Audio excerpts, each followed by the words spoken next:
నేను చంద్రబాబు నాయుడు గారికి ఓటర్లో సైనికులు లాంటి వ్యక్తిని. నేను స్థానికుణ్ణి, పిఠాపురంలోనే పుట్టి పెరిగిన వాడిని, నిరంతరం ప్రజల్లో ఉండేవాడిని. నా హవా ఎవడో వచ్చి తగ్గించానంటే తగ్గి హవా కాదు. నేను ప్రతిపక్షంలో ఉన్నా, రూలింగ్లో ఉన్నా, ఎక్కడ ఉన్నా ప్రజల్లో ఉంటా, ప్రజల కష్టాల్లో ఉంటా. అంచేత అటువంటి పట్టించుకోవాల్సిన అవసరం నాకు లేదు. గోదావరి ఎక్స్ప్రెస్ వైజాగ్లో బయలుదేరితే ఎక్కువవాడు ఎక్కుతుంటాడు, దిగువాడు దిగుతుంటాడు. ఎక్కిదప్పుడమ్మా హౌసింగ్ పట్టాలు అమ్ముకున్న డబ్బులు ఉంటే ఆ భోగిలు ఎక్కించుకుంటాడు. మళ్ళీ ఇంకో చాట ఎక్కిదప్పుడమ్మా మట్టి మాఫియా డబ్బులుంటే ఆ సంచులు భోగిలు వేసుకుంటారు. అతని గురించి మనం ఏం చెప్పుకున్నా ఎన్నో రకాల భోగిలు, కాంగ్రెస్ భోగి, బీజేపీ భోగి, తెలుగుదేశం భోగి, ఆ భోగి, ఈ భోగి. దాని గురించి అంత పట్టించుకోవాల్సిన అవసరం లేదు. అతని టెక్నాలజీ కూడా ఎవరికీ అవసరం లేదు. కూటమిలో ఇటువంటి తెచ్చుకోకూడదు. నీ ఎలక్షన్ నీకు ఎన్నుపోటు పొడిచి, నీ ఎలక్షన్లో నీకు డబ్బు ఖర్చు పెట్టి, నీ ఎలక్షన్లో నీకు మందు పోస్తే అటు పవన్ కళ్యాణ్కి ఇవన్నీ చెప్పకుండా జాయిన్ చేసి వేళ వెనకుండి ముట్టుకెళ్ళి తెలుగుదేశం పార్టీ మీద పడుతుంటే ఎవడు ఊరుకుంటాడు? పార్టీ ఏమి చేయదు. పార్టీ బలంగా ఉంది కాబట్టి 70-80 వేలు మెజార్టీ ఇచ్చాం. పార్టీ ఏమి వీక్గా ఏం లేదు. రేపు నుంచి చెప్తాం మేమని. ఆఫీస్ పిలిస్తే మేము వెళ్ళాం. ప్రోటోకాల్ ఉన్న వ్యక్తులను ఎవరిని పిలకుండా నేను వచ్చి వెళ్ళాం. వెళ్ళాక అక్కడ ప్రభుత్వ ప్రోగ్రాంలో చంద్రబాబు నాయుడు గారు ఫోటో ఉన్నారు, మీరు చూశారు.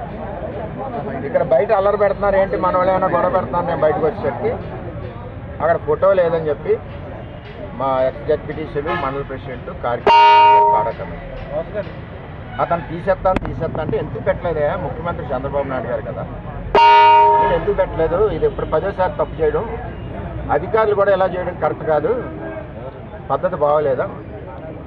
ఈ లోపల ఆడు ఉన్నాడు కదా మట్టి మాఫియా డాన్ చంద్రబాబు, అతను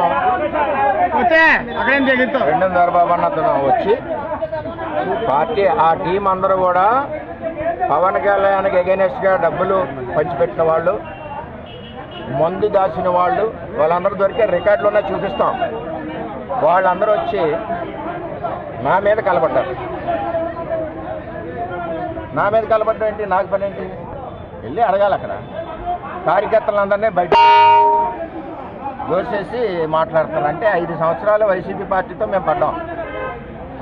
5 ఏళ్ళు మట్టి చెరువులు తవ్వి మొత్తం పిఠాపురాన్ని సర్వనాశనం చేసి ఈ దొరబాబు మళ్ళీ ఇప్పుడు ఆ మట్టి చెరువుల వ్యాపారానికి వాళ్ళు మంది జాతులందరినీ ఉన్నారు. వాళ్ళ పేర్లు ఏదో ఉన్నాడు, ఎవడో ఎంపీ దగ్గర ఉంటాడు, పిఓ చక్రి. ఈ మట్టి డాన్లు అందరూ కూడా పార్టీలోకి వచ్చారు. సరే వచ్చారు, వాళ్ళ పని వాళ్ళు ఎవరండి ఎదవలో మాట్లాడడానికి మా మీద ఒళ్ళు మండిపోతుంది. పవన్ కళ్యాణ్కి ఎన్నిపోటు పడుస్తారా? పవన్ కళ్యాణ్ ఎలక్షన్లో డబ్బు పంచుతారా? పవన్ కళ్యాణ్ ఎలక్షన్లో మందులు దాచుకుని మీ ఇంట్లో ఉంచుకుంటారా? ఈవేళ పార్టీలోకి వచ్చేసి దొరబాబు తెలుగుదేశం పార్టీని తొక్కేస్తా అంటే ఇక్కడ ఏమైనా గాజులు ధరించుకున్నారా? తెలుగుదేశం పార్టీ అంటే బలమైన పార్టీ, పార్టీ అధ్యక్షుడు చెప్పిన మాట విని పార్టీ. అరే ఎక్కడికి వెళ్ళినా నోరు మూసుకుని ఎన్నాళ్ళే సచ్చావంటే 6 నెలలు సచ్చావని మేము వెళ్తుంటే పార్టీ క్రమశిక్షణతో చంద్రబాబు నాయుడు ఫోటో పీకేయడం, మమ్మల్ని దూసేయడం, స్టేజ్ మీద చైర్లు లేకుండా చిన్న కార్యకర్తలందరూ కూర్చోబెట్టి మమ్మల్ని నిలబెట్టడం, ఇది ఎక్కడ అవమానం అండి? ఎన్ని రోజులను పడాలండి అవమానం? చాలా దారుణంగా ఉంది. ఆఫీసర్లు కూడా అలాగే ఉన్నారు పిఠాపురం నియోజకవర్గంలో. ఏ ఒక్క ఆఫీసరు కూడా ముఖ్యమంత్రి బొమ్మ వేయట్లేదు పిఠాపురం నియోజకవర్గంలో. పాడా కమిషనర్ తెలియదండి? గవర్నమెంట్ ప్రోగ్రాం వేయాలని తెలీదా? కమిషనర్ ఆఫీసులో పెడతాడు. ఇదేమన్నా ప్రైవేట్ బిల్డింగ్లో పెట్టారా? ప్రైవేట్ ప్రోగ్రామ్ ఇష్టం ఉంటే వేసుకోండి. ఇది పెండెం దొరబాబు అన్న వ్యక్తి ఈ పార్టీల్లో ఒక స్పైలాగా వచ్చాడు. జగన్ పార్టీ నుంచి మళ్ళీ పోతాడు. వాళ్ళే చెప్తున్నారు కార్యకర్తలు, అన్నగారు మేము 4 నెలల ముందు పోతాం, మాకెందుకు ఈ పార్టీ ఏదో పవర్ ఉందని వచ్చామని. ఈ వ్యక్తి మళ్ళీ చెరువులు తవ్వుకోవడానికి వ్యాపారం చేసుకోవడం. కొమరగిరి చెరువు 100 ఎకరాలు తవ్వేసి స్కామ్ అయిపోయింది. ఇందులోకి వచ్చాడు. అది ఎక్కడ ఎంక్వైరీ అవుద్దాం, అది పోయింది. మొత్తం దగ్గర అంటే 50 కోట్ల స్కాము చెరువుల్లో ఉంది, 50 కోట్ల స్కామ్ భూముల్లో ఉంది. ఈ స్కామ్ బయటపడుతుందామని దొరబాబు జనసేనలోకి వచ్చాడు. ఎలక్షన్ ముందు ఏం చేశారు? వీళ్ళందరూ మందు ఇళ్ళే పంచారు, డబ్బులు ఇళ్ళు ఇచ్చారు, మందు కూడా ఇళ్ళు దాంట్లోనే దొరికినాయి. అవన్నీ కూడా రికార్డులు ఉన్నాయి, అబద్ధాలు కాదు. సరే వచ్చారు కదా అని వెళ్తున్నాం. మా మీద తిరగబడ్డాం, 5 ఏళ్ళు తిరగబడ్డాం. ఇదే దొరబాబు పెడితే మేము కార్యకర్తలు 50 మంది రాజమండ్రి కోర్టు తిరుగుతున్నాం, ఇవాళ అగ్రహారం కోర్టు తిరుగుతున్నాం. అందులో జనసేన పార్టీ వాళ్ళు కూడా ఉన్నారు. ఆ వల్లి అని చెప్పి పార్టీ అధ్యక్షుడు ఉన్నాడు, ఆడి మీద 3 కేసులు ఉన్నాయి. ఇది ఎక్కడ భరాయించినాక అర్థం. మాకు లీడర్ క్రమశిక్షణ కాబట్టి 2 మూసుకునేడు. శుభ్రం నెట్టేసి తోసేశారు.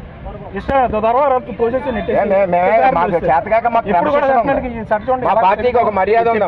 మేము అడిగిలాగా అంటే మాకు 2 నిమిషాలు మరి ఇంటి నుంచి బయటకు వెళ్ళరా? నేను అధికారిని మాట్లాడితే నాయకులకి సంబంధం ఏంటి అంటే వీళ్ళే అధికారికి చెప్పి చంద్రబాబు నాయుడు ఫోటో లేకుండా చేశారు. అర్థమయ్యేది ఏంటంటే ఇప్పుడు ఎవరైతే నాయకులు కలబడుతున్నారో వీళ్ళే అధికారులు చెప్పి చంద్రబాబు నాయుడు ఫోటో శాశ్వతంగా పిఠాపు నియోజకవర్గంలో లేకుండా చేస్తున్నారు. ఆఖరికి చంద్రబాబు నాయుడు ఒప్పుకున్నా మా ఫోటో వద్దని నేను మట్టికి ఒప్పుకున్నా. కానీ నా లీడర్ 22 ఏళ్ళు ఆయనతో పనిచేసిన కుటుంబం ఇక్కడ తెలుగుదేశం పార్టీ. మా లీడర్గా అవమానం అయితే మేము ఎందుకు ఊరుకుంటాం? అలాగే మేము పవన్ కళ్యాణ్గా అవమానం అయినా మేము ఊరుకోం. పవన్ కళ్యాణ్గా అవమానం అయినా మేము ఊరుకోం. ఎంచేత గెలిపించాం మేము. వాడేంటి ఎన్నిపోటు పొడిచి వచ్చాడు? డబ్బు పచ్చి పెట్టింది దొరబాబు, మందు దాచింది దొరబాబు లీడర్ల ఇంట్లో. ఎలక్షన్లో ఎన్నిపోటు పొడిచింది దొరబాబు. ఇవాళ మట్టి చెరువులు తవ్వుకోవడానికి అప్పుడే 2 చెరువులు రాపత్రలో పెట్టాడు. మొత్తం టీం అంతా వచ్చింది. ఆడి మీద స్కామ్లు 150 కోట్ల స్కామ్లు ఉన్నాయి. ఎందుకు వచ్చే పార్టీలోకి? జనసేనలో ఉండి తొడగొట్టలేపా పౌరుషం ఉన్నవాడైతే. మేమన్నా పార్టీలు మారేవా? పార్టీ ఎలా చెప్తే అలా వెళ్తాం మేము. నువ్వు వచ్చి ఏం చేసావు? పాత జనసేన వాళ్ళు ఎవరిని రానికుండా మీరు కాసేశారు. అందరూ గోలాడుతున్నారు, అన్నగారు మా పరిస్థితి ఎలా ఉన్నారు. మీరు కొత్త టీం అంతా వచ్చేసి మీదడిపోతున్నారు. మాకు చేతగా కాదు, చాలా గట్టిగా ఇస్తాం ఇవ్వడం. పడా కమిషనర్ గారితో సార్ మాట్లాడుతుంటే డైరెక్ట్ గా వాళ్ళందరూ పడా కమిషనర్ చెప్పాడు, తప్పు అయిపోయిందండి, పొరపాటు అయిపోయిందండి, నేను చూడలేదని. గొడవ అక్కడితో అయిపోయాను. వాళ్ళు వచ్చి మీదడిపోతుంటే నెట్టేసి ఇప్పుడు ప్రోటోకాల్ లేకపోతే పడా కమిషనర్ తప్పు ఎందుకు చెప్తాడు? సారీ చెప్పాల్సిన పనే వచ్చింది, గబగబా తీసేవలసిన పనే వచ్చింది. చాలా టూ మచ్గా ఉంది ఈ నియోజకవర్గంలో. మేము ఎక్కడ పుట్టి పెరిగాము, మేము ఎక్కడి నుంచో దత్తలు రాలేదు ఇడికిలే. అబద్ధాలు చెప్తున్నాను. మళ్ళీ కొత్తగా వచ్చిన వైసీపీ ఒళ్ళు దగ్గర పెట్టుకోకపోతే తోలు తీస్తాం.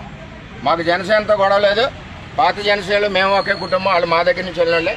నీకు మట్టి చెప్తాను, నువ్వు మట్టి తవ్వుకోవడానికి వచ్చావు, నీ స్కామ్లు ఆపుకోవడానికి వచ్చావు. నీ స్కామ్లు బయట తీయింతాను నేను. ఏదైతే కొమరగిరి సొసైటీది, నువ్వు తవ్విన చెరువులు, నువ్వు అమ్మిన భూములు అన్నీ కూడా నేను తీయింతా బయట. పిచ్చి పిచ్చి వేలేస్తున్నావు ఒకటి, నీకంటా బాగా తెలుసుమా. కానీ మేము చంద్రబాబు నాయుడు లాంటి క్రమశిక్షణ వల్ల నాయకుడి దగ్గర పెరిగాం కాబట్టి మర్యాదగా ఉంటాం. సార్ కూటమి చెరువుకి ఏ రకంగా చేశారో త్వరలో మీకు ప్రెస్ మీట్ పెట్టి చెప్తాను. ఎవరు ఏం చేశారు, ఏ రకంగా నియోజకవర్గాన్ని దోసుకుపోయారనే దానికి త్వరలో దాన్ని కూడా నేను ప్రెస్ మీట్ పెడతాను. ప్రెస్ మీట్ పెట్టి చెప్తాను ఏ రకంగా చేశాను. మీకందరికీ కూడా నేను ఓపెన్గా ఛాలెంజ్ చేస్తున్నాను. ఎక్కడైనా సరే ఈ పిఠాపురం నియోజకవర్గంలో ఏ ఒక్క మనిషి దగ్గరైనా సరే ₹1 ఆశించేయని చెప్తే నేను రాజకీయం సన్యాసం.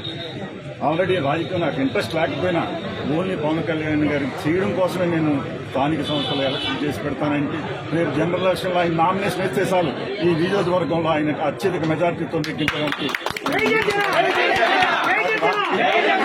తప్పనిసరిగా నేను తెలియజేస్తా ఉన్నా.